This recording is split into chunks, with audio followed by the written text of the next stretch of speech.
नमस्कार, मी अशोकराव टावरे, कवी, लेखक तसेच सामाजिक क्षेत्रात कार्यरत आहे।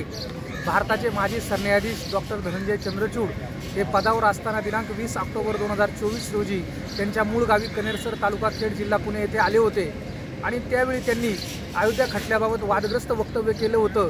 अयोध्येच्या निकालापूर्वी आम्ही देवापुढे बसलो आणि देवाला सांगितलं की तू मार्ग सुचव, असं त्यांनी वक्तव्य केलं होतं।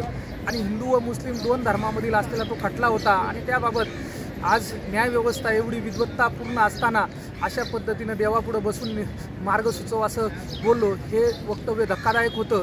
एवढंच नव्हतं तर सरन्यायाधीशांच्या व्यासपीठावर एका गुन्हेगाराचा मुक्त वावर होता आणि तोही गुन्हेगार जो आहे तो स्त्री अत्याचार व मारहाण प्रकरणातला गुन्हेगार होता आणि तेव्हा सरन्यायाधीश व्यासपीठावर स्त्री शक्तीबद्दल बोलत होते आणि कनेरसर येथील कार्यक्रमापूर्वी सरन्यायाधीशांनी न्यायदेवतेच्या हातामध्ये संविधान दिलं होतं, तसेच न्यायदेवतेची पट्टी काढली होती आणि हे करत असताना व्यासपीठावर आरोपी त्यांना दिसता नाही आणि अयोध्येबाबतचं वक्तव्य करून त्यांनी संविधानाचाही अपमान केला, असं माझं स्पष्ट मत आहे।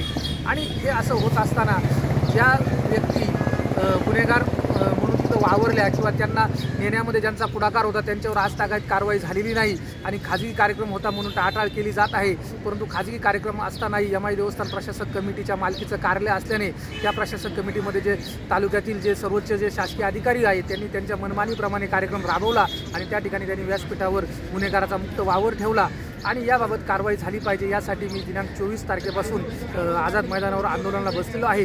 विधी व न्याय खात्याने याबाबत गृह विभागाला कारवाईचे निर्देशही दिलेले आहे। एवढंच नाही तर काही दिवसापूर्वी माजी सरन्यायाधीश डॉक्टर धनंजय चंद्रचूड साहेबांनी बीबीसीला मुलाखत देताना मी अयोध्येबाबत बोललोच नाही असे वक्तव्य केलं, ही सोशल मीडियावर आलं आणि ते तुम्ही दाखवलं असं वक्तव्य त्यांनी केलं। त्याबाबत त्यांनी घुमजाव केल्याचं स्पष्ट दिसत आहे आणि त्यामुळे गृह विभागाने सुद्धा त्यांच्या वक्तव्याची तपासणी केली पाहिजे आणि राज्यपाल राष्ट्रपती यांनी सुद्धा या वक्तव्याची दखल घेतली पाहिजे। कारण एखाद्या नेत्याने बोलणं वेगळं आणि एखादा जर सरन्यायाधीश जर असं वक्तव्य करत असेल तर आज माझ्यासारख्या सामान्य नागरिकांनी आदर्श कोणाकडे पाहायचं आणि ही समाज व्यवस्था कुठे चाललेली आहे आणि आज न्यायव्यवस्थेतील सर्वोच्च व्यक्ती जर देवापुढे बसून निकाल देत असेल तर काय मानायचं असा प्रश्न पडलेला आहे। धन्यवाद।